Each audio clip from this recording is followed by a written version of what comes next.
And we are live. Welcome back with Murphy Mac to another episode of the Fitness Beginner Podcast where we help you get started on your fitness journey. What is up, folks? Hope y'all having a great day today. Hope y'all starting your week off right and y'all getting off your goals. Speaking of goals, y'all know, if you've been listening, that I tend to do one big goal every year, one big challenge, one big fitness goal. Let's see. There we go. Sorry, I was getting some reverb there. All right. So yeah, I have one big goal every year that I do, one big fitness challenge that I do. Y'all heard me talk about it a lot. I know I talk about it a lot, but I do that because I can use stories to relate it back to y'all's fitness journey as well. So y'all have heard me talk about the Ironman, the bodybuilding show, the ultra marathon. Well, this year my goal. Well, besides January, so January I did do the 1,000,000 steps in 30 days. So I did that. That was a challenge that I did to start the year off. But that wasn't like my big challenge for the year that I'm gonna do. That one big race that I'm gonna train for. But I finally decided what I'm gonna do. I went back and forth between a few different things to try to find something that worked with my schedule. And the few things that I wanted to do kind of fell through. I've talked about a high rocks a couple times, and none of the high rocks has really worked well in my schedule. They actually did just drop one for the end of the year in December in Nashville, and I may still try to do that one. I want to try to do that one, but it's so far away I can't really plan for it now. It's hard because the tickets sell out so fast for those that you don't really know if you can do it or not. So I'm not gonna like start training for it now and not really know. But I am gonna try to do that. But that's not the one I'm talking about today. So today, the challenge I'm talking about that I finally decided what I'm gonna do, and one that works out for me, is I'm doing what they call a backyard ultra, or you may also have heard it called a last man standing. So it kind of started out as a backyard ultra. Now some people call it last man standing, and y'all will see why in just a minute.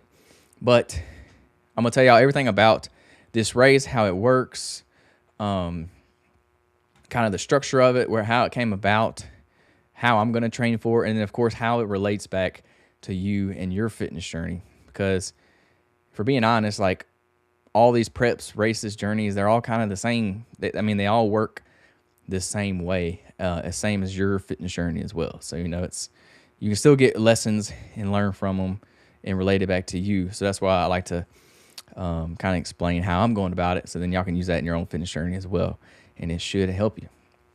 But yeah, if you're not a big runner, you've probably never heard of this. You probably never heard of a backyard ultra. Honestly, I've never heard of one until about a year or so ago, maybe 2 years ago. I heard it. It's pretty new. It's a pretty new style of training, and we're gonna get into everything about it. How it's. Sorry, I know I lost my spot.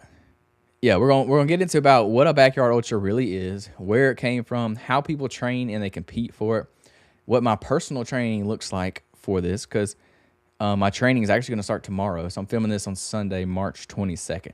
My training plan is going to start March 23rd tomorrow. I'm going to start training for this very slowly.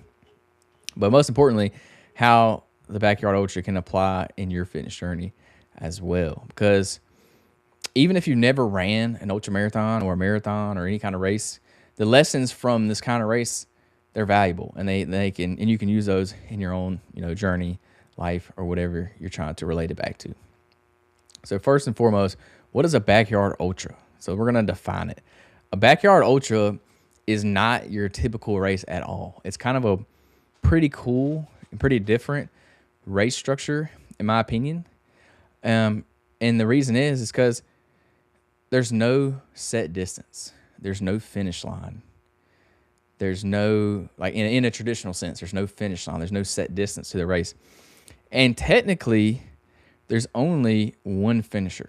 One person technically only finishes this race. And that one finisher is the winner, obviously. Everybody else does what they call a DNF. So DNF stands for did not finish, or does not finish, whatever. Did not finish, I think it is. So everyone else DNFs. There's only one finisher, one winner. I know you're like, what the heck? How does that work? Well, what you do is you run a 4.167 miles. So 4.167. I just rounded up to 4.2 or just 4. But it's 4.167. I'll tell you why. It's a loop, and you do that every hour on the hour. So every single hour, it restarts, and you have to do that same loop over again for the next hour.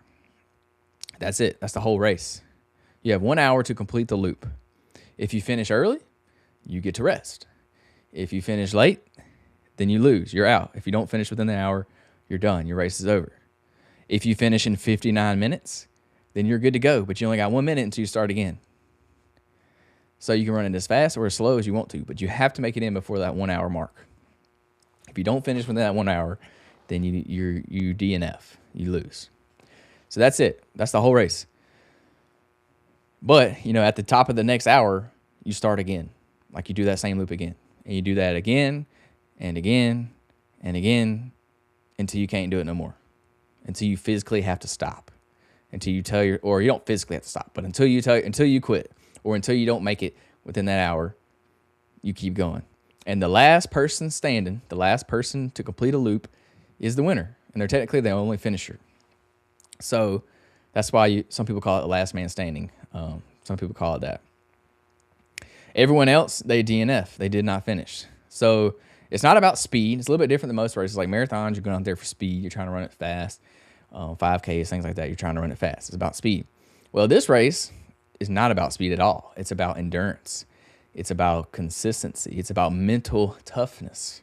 It's about your ability to keep showing up when things get hard. It's about not quitting. Not, when things get hard, are you going to quit? Are you going to lay down? Are you going to give in? So that's what this race is about. It's about it's basically about like who's mentally the toughest. Because at some point, like everybody's body is going to be hurting. But it's going to be the person that's mentally strong enough to keep going, to keep pushing. They're the one that's going to, end up taking the win. So that's why it's so fascinating. Like, this is a cool race. It's a cool idea because it's so much different than any other race. There's no finish line. There's no set distance. There's no, it's not like a typical race. You just go until everybody quits, basically, until one person is left standing. So how did this race style or this format come about?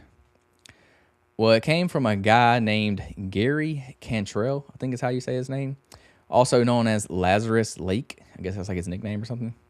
So if that name sounds familiar, it's because he is the same guy that created the Barkley Marathons.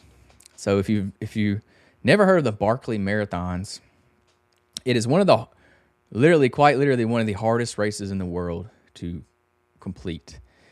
They do it once a year, and I think they have maybe one finisher every year, maybe two.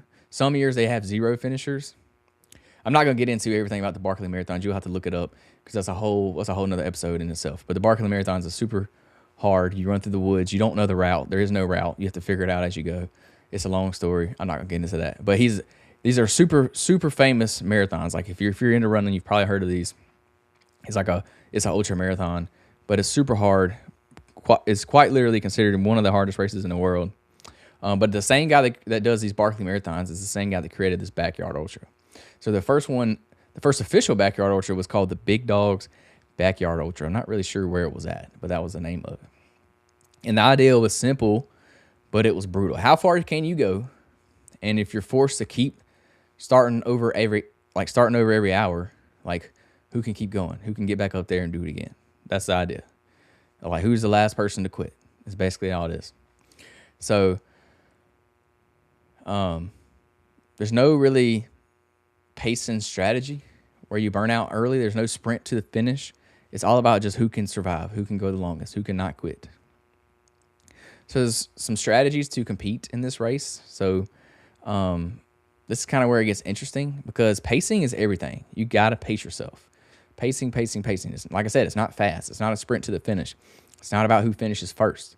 So if you go out too early, if you go too hard, then that's going to bite you in the butt later on in the race. You're probably going to be done if you go out too early because you're going to use all your energy up. Most runners will actually run slower than their normal pace. I may be wrong when I say this, but I think most people run them in about 48 to 50 minutes. That's about how fast I think most people kind of run them. But people that have different strategies. Some people run faster so they can rest longer. Some people run slower so they can conserve energy. So there's a good balance. You got to find a balance in what works for you. So I think most people around that, 48 to 50 minute mark, maybe even 45 to 50 minute mark. Because the goal isn't to win the loop. That's not the goal. The goal is just to keep going. See who can step back up there the next loop and do it again. the goal is to still be there, 24 hours later. Oh, I forgot to tell y'all. The reason the loop is 4.167 miles, the reason that's the loop is because if you use that number and you do it by 24 hours, so that's 24 loops, the 24th loop is 100 miles. So 100 miles equals 24 hours, which equals 1 day. So that's why the distance is 4.167. Just in case y'all are wondering. I know that's a random number. And y'all probably like, what does that mean? It's because that distance times 24 hours in 1 day, that is 100 miles. So at the 1 day mark, you'll hit your 100-mile mark. So that's why that's the distance. So you got to learn to master the reset. Every hour, there is a reset. Oh, I'm sorry. Let me go back. The first one was pacing. Pacing is everything. The reason this is important to you in your life, in your fitness journey, is because pacing in your fitness journey is very important, because you don't want to go all out. First 2 weeks, you're going to get burned out. You're going to quit, and you're not going to keep going. You're going to end up quitting. So if you quit, then you're going to lose the race, just like in this ultra marathon. So that brings us to number 2, and that's the reset. You got to master the reset. Every hour, there's a reset in the race. So think about your day. Every day, there's a reset in your life. So you got to learn how to refuel right. You got to learn how to hydrate right. You got to learn how to sit down, but not too long. And you got to mentally regroup. The race is basically run, recover, repeat, and do that over and again every hour. Same thing in your fitness journey. You got to learn how to, refuel your body, hydrate your body. You got to learn when to rest, when not to rest. You got to learn how to mentally push through on the days you don't want to go to the gym, the days you don't want to work out, the days you don't want to, eat the healthy food. You got to learn to, mentally regroup around that. And then number 3, you got to dial in your nutrition early. So if you mess up your nutrition, you're probably not going to notice it right away. But when you get 10, 15, 20 hours in a race, then you're going to notice it. Because you got to prepare, like nutrition in a race like these, you got to prepare ahead of time. You can't wait until you're hungry or wait until you need the food. By that time, it's too late, because it takes your body time to digest it. Same thing with your fitness journey. You got to get your nutrition right from day one. Like, honestly, you ain't got to go to the gym. Like, get your nutrition right before you ever even go to the gym, because you can see progress. You can lose weight way before you even step in foot in the gym if you get your nutrition right. So dial that in early from the get-go, and it's going to help you a lot when it comes to your fitness journey. I promise. I did this wrong. I went to the gym and just worked out as hard as I possibly could, but I wasn't feeding my diet. I wasn't feeding my body properly, so I never saw any results because I wasn't getting enough protein and wasn't getting enough calories in for my body. So it kind of held me back for a long time. So go ahead and do this from the get-go. Get your nutrition right first, in my opinion. So yeah, that's number 3. Number 4, you got is the mental game is more important than the physical game, especially in this race. So at a certain point, everyone is physically capable. If you're signing up for a race like this, you're probably physically capable. And I think most of us are way more physically capable than we realize. Your body is very, very capable. You'll be surprised at what your body can do. Like, I promise you, your body can go a lot harder and a lot farther than you realize. The reason you don't know is because you've never really pushed your body past that limit. Unless you're somebody that's crazy like me and you've done, ultra marathons and Ironmans and things like that. And that's the reason I do those things, is to see what I'm capable of, is to push my body beyond those limits to see what I'm really capable of. Because honestly, if you'd have told me I was going to run 100 miles last year, I would have told you were crazy, because I didn't think I could do that. But now I've done it, and I've seen what my body's capable of, and it just makes me realize, hey, you can do a lot more than you realize. You just got to really push yourself. Like, physically, your body can keep going. The body is a machine. It can go hard, I promise. Where people give up, where people quit, is their mental game. They mentally check out. They mentally quit. Their body didn't physically give up. They checked out mentally. So this is important, especially in this race. Especially in this race, doing the same loop over and over and over again, you're going to get bored. So you got to be able to handle boredom. You got to be able to handle discomfort, because your body is going to be hurting. Don't get me wrong. Your body can keep going, but you're going to hurt. Like, my legs are going to be hurting during this race. That's a given. Like, that's going to happen. But that don't mean my legs are going to give out. Like, they can still go. They're going to hurt, but they can still go. And then it's about who can keep going when everything in your body, in your mind, is telling you to stop. Who can keep going? That's why mental game in this kind of race is so huge, because you're doing the same thing over and over and over and over again, and you literally go until somebody quits. So this is literally a mental game. It's like, who's the last person to say, I'm done? That's who wins. Same goes with your fitness journey as well. Like, you're not going to be perfect. You're not going to be able to show up every single day with the intensity that you want to. But I promise you, if you just be consistent over time, you will see results. You will see progress. You just got to, show up and do it. Yeah, you're going to physically be hurting. You're going to be physically sore. You're going to be physically tired. But if you can win the mental side of it and do it just over and over and over again for years to come, then you will see that progress. So mental game is huge. Number 5, you got to have a system. So the best runners in this race are going to treat every loop the same. So same pace, same fueling strategy, same routine. That way there's no thinking. You just execute. You don't have to think. You take all the thinking out, all the thought process, take it out, and just execute, especially in a race like this. Because especially when you get deep in a race, you're going to have a lot of brain fog. You're not going to be thinking very clearly. So the less you can think, the less obstacles you put in your way, the easier it is going to be for you. So same thing in your fitness journey. Have a system. Have your workout plan. Follow a training plan. Follow a meal plan. Meal prep. Like have a system. Know what time you're going to the gym. Take your clothes to the gym with you so you can go straight to work, or take your clothes to work with you so you can go straight to the gym. There's got to be a system around it. You got to build it into your routine. You got to build it into your schedule. You got to have it thought out ahead of time so you can take out all the thinking. There should be no thought process. Take it all out, and all you got to do is show up and execute because you already have it laid out. You know when you're going, you know what you're doing, you know what you're going to eat afterwards, you know what you're wearing, all that. Have a system. That's so important. It makes it so much easier. The less obstacles you can have in front of you, the easier it is for you to be able to do things, to complete things. So take all those barriers out, take the obstacles out, have you a system, and it's going to help you tremendously. I promise. So that's going to lead us to my training plan. So we're going to talk about what I'm doing personally to prepare for this. I told y'all my training plan is going to start tomorrow. So I'm starting very slow. And I've been running like 3 days a week, 5 miles or so at a time. But this one, I'm going to bump it up to 6 days a week. And I know that's a big bump. Like, don't go from 3 to 6. I wouldn't advise you to do this. But what I'm doing is I'm going to actually lower my mileage down for each training session. So weekly, I'm getting about the same miles. It's just going to be spread out over 6 days instead of 3 days. But, so yeah, like I'm going to go back to like 3 miles a run. But then that's obviously going to progressively get more and more and more. But I will tell y'all how I created this training plan, because I never trained for one of these. And honestly have no idea how to train for it. I still don't know the perfect way of training for it.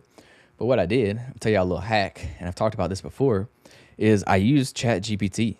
I literally used it to create my training plan. And then obviously I tweaked it a little bit. Like I didn't use exactly what they gave me. I took that as a base, and then I tweaked it to fit my schedule and stuff. But yeah. And y'all can do this too. I highly recommend doing this. Dude, you can create some super good training plans online with AI. Like really good. Like it's almost like it's crazy to see how good it is. And you can put all your data in, and it can tailor it specifically to you. Like, and get as specific as possible. And then you can change it. That's a good thing about having the ChatGPT or whatever AI you use, is because you can change it. So like, say, you put something in one week and then next week your schedule changed. Well, you can tell it, hey, I can't work out on Tuesday anymore. We rearrange my workout to where I can do it on Wednesday. So it'll change it for you. And it's super easy to do. But yes, give it as much information about you as possible, what your goal is. It's like for me, I gave it the date of my race. I gave it, my age, my height, my gender, all that, my training experience, how far I've ran in the past, different races I've done in the past, how many days a week I want to train, my environment, like what the weather is like around here. Do I have any hills, flat, whatever? Like I gave it as much info as possible. I gave it my goal, what my goal for the race was, how many miles I wanted to do, how many hours I wanted to do, all that. Like I gave it as much information as possible, and then I told it, hey, generate me a training plan for this race on this day with all this information. And then also, the best thing you can do that I also did that helps a lot is you can ask the AI to give you a list of questions that it needs in order to make the best possible plan for you. So that's what I would do for you. Like say, hey, say you want to lose 20 pounds, just for example. Go to your AI, say, hey, my goal is to lose 20 pounds by this date, or 20 pounds in period. Say, ask me everything you need to know in order to create a training plan specifically tailored to me and my body.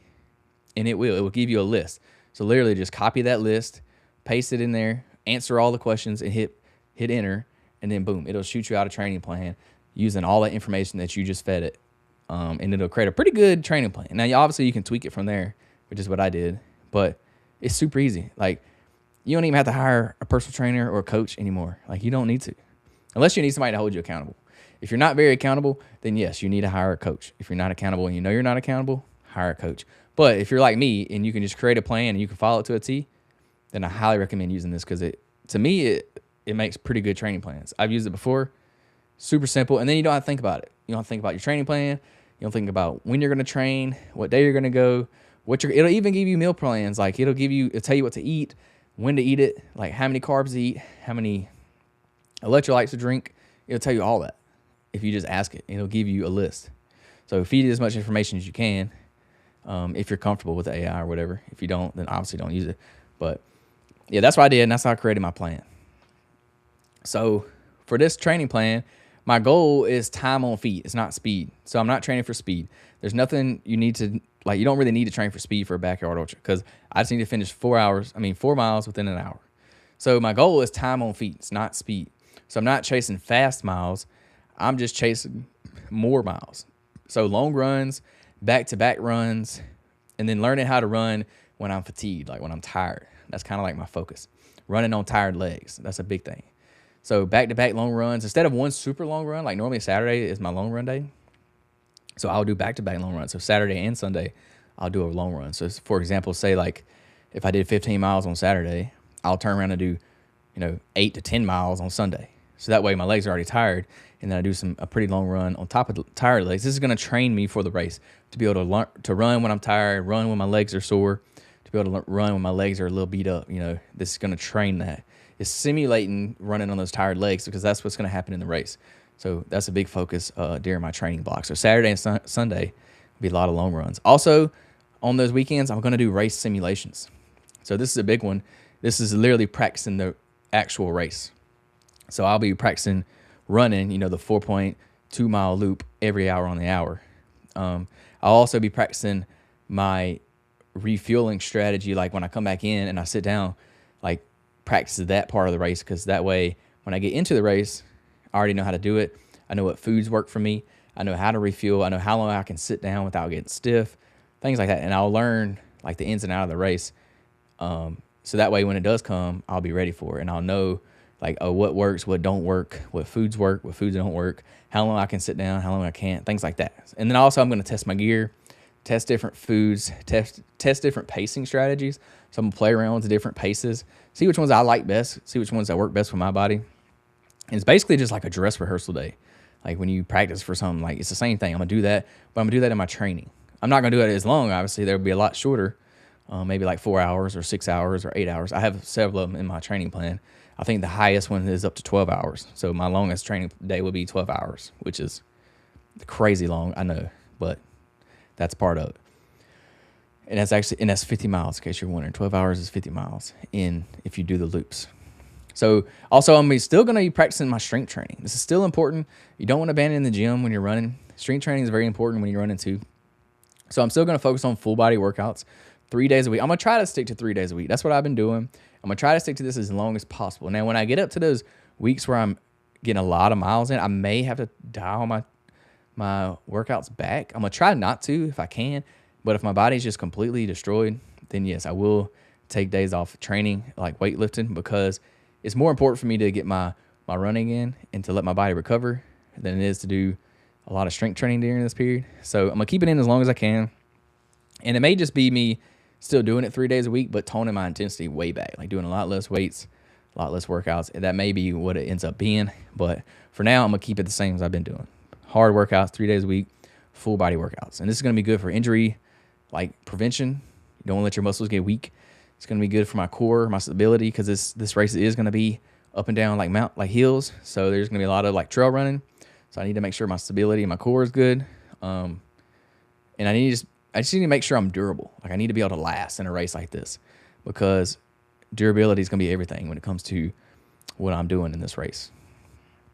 And then number 5, still mental training. This is one of the most important parts. I'm going to be putting my body in uncomfortable situations. I'm going to be doing some long solo runs. If you've ever ran some long runs by yourself, you know how hard that is. It's pretty hard being out there by yourself. I'm definitely going to be running on days when I don't feel like it. Those are tough. Waking up at 4 a.m., running 15 miles, and then turn around and going to church by 9 a.m. in the morning. Yeah, that's a pretty tough day. And I've done that a lot. So I'll be doing that definitely in this prep. And then really I'm just going to be practicing discipline over motivation, because I'm definitely not going to be motivated to get up and run every day, especially when I ran 6 days this week already. It's definitely going to be tired. So I got to practice that discipline. Got to practice that being consistent, because that's what the race is going to end up being. So I got to dial that in during my training, during my prep, so that I know I'm ready when it comes to race day. So with all that being said, how does this apply to you in your life and your fitness journey? So this is probably the most important part of this podcast. I told you I was going to bring it back to y'all so y'all can get something out of it. You might be listening to this and thinking, yeah, this is cool and all, but I'm never going to run a backyard ultra. Like I'm never going to do that. And that's fine. That's totally okay. I'm not recommending you do this. If you want to do it, hey, come run with me. We'll do it together. But the principles that you take from this is going to apply in what you do in your fitness journey. So number 1 is you don't need to be extreme. You need to be consistent. So a backyard ultra is literally, all it is super simple. You just got to show up every hour. Every single hour, you got to show up to run 4 miles. Pretty simple, right? Right. Well, in your fitness journey, same thing applies. You just need to show up every day. Every day, you got to show up. And the day that you quit, the day that you DNF, that's the day that you lose, that you're not successful in your fitness journey. So just show up every day. Pretty simple, right? That's how this applies. You don't need to be extreme. You ain't got to go super hard every day. You ain't got to run a marathon every day. You just need to be consistent over time. Not perfect, but consistent. Number 2, you got to pace yourself. Pacing matters. So most people, when they start the fitness journey, especially January 1st, they go all in for 2 weeks. They're going hard, gym 5 days a week, eating 1,000 calories a day. Like they're going all in. And guess what? They burn out. Guess what? They quit. That's it. They go too far in. So you got to be patient and you got to pace yourself. That's kind of the equivalent of, say I went out to a race and I sprinted the first lap. If I did that, I'm not going to make it very many loops if I sprinted, because I'm going to be exhausted. That's not the point of the race. The point is not to finish first. The point is to pace yourself and show up every day and finish every lap. Same thing in your fitness journey. Show up every day. You got to be sustainable and you got to build gradually. Build on that gradually. Number 3, you got to master the reset.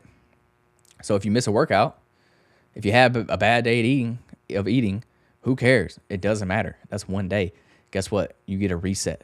Just like the race resets every hour, you get another loop tomorrow. You get to do it again tomorrow. You get to reset tomorrow. So you got to master that. Master the reset. Number 4, you got to have a system. You cannot rely on motivation, because motivation is not going to be there every day. It's not. Don't rely on it. You got to have a system. Motivation comes and goes. We all know this. This is obvious. But systems, they help you when that motivation is not there. So what are some systems? You can meal prep.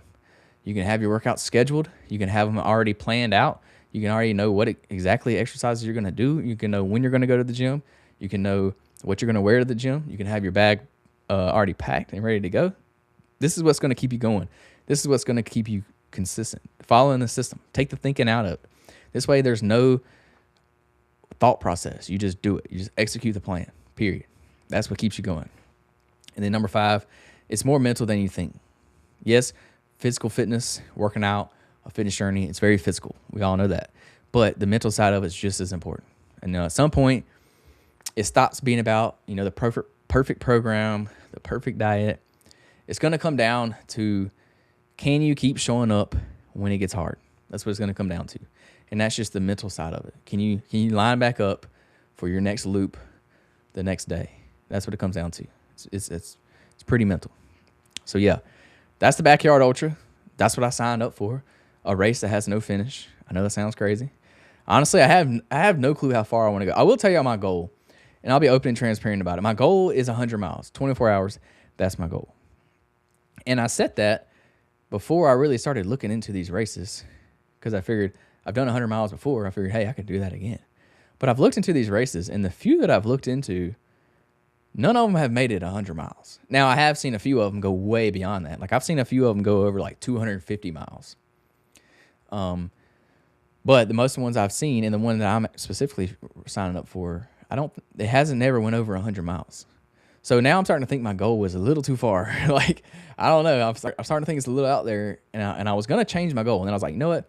No, I'm not changing my goal. My goal is still 100 miles. That's my goal. If I don't hit it, oh well. I'm going to try my best to hit it. That's my goal. The one thing I'm worried about is the race is August 29th.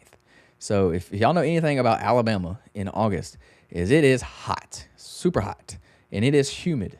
So that heat is going to wear down on me that day. I know it is. And I'm assuming that's why this race has never went 100 miles. It's got to be because of the heat. It's going to be so hard to push through 100 miles in the Alabama heat in August, if we're being honest. But that's my goal. I'm not changing it. That was my goal I set from the get-go, and I'm going to stick to it. So we'll see if we get there. That's the goal. We're going to try to hit 100 miles, 24 hours. Honestly, I don't care if I win. I'm not really worried about winning, because I know there's a lot of stronger runners out there than I am. I'm definitely not the strongest runner, for sure. But we still going for 100. I know I have no idea how far I'm going to go, but that's kind of the point.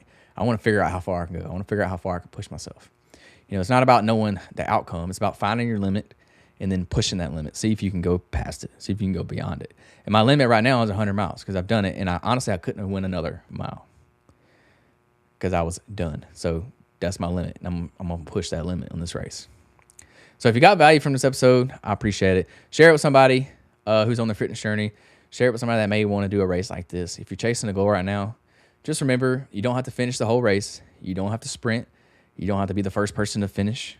You just got to complete that next loop. Complete the loop, master the reset, show up again the next day, and that's what it's all about. The mental side of it is going to get you through. You can go a lot harder and a lot farther than you realize. You just got to believe in yourself a little bit, push your limits, and y'all got this. I promise. That's all I got for y'all today. Thank y'all so much for tuning in. I appreciate it. Share this episode with a friend. Like and subscribe. YouTube, Apple Podcasts, Spotify, wherever y'all listen at. I appreciate it. Leave a like, comment, whatever. All the things on social media. Y'all do all those things. I appreciate it. Thank y'all for tuning in. Other than that, y'all have a great day. Y'all have a great week. Go get after your goals. And let's start this training block off tomorrow. Y'all wish me luck. Y'all have a great day. Peace, love, protein. We out.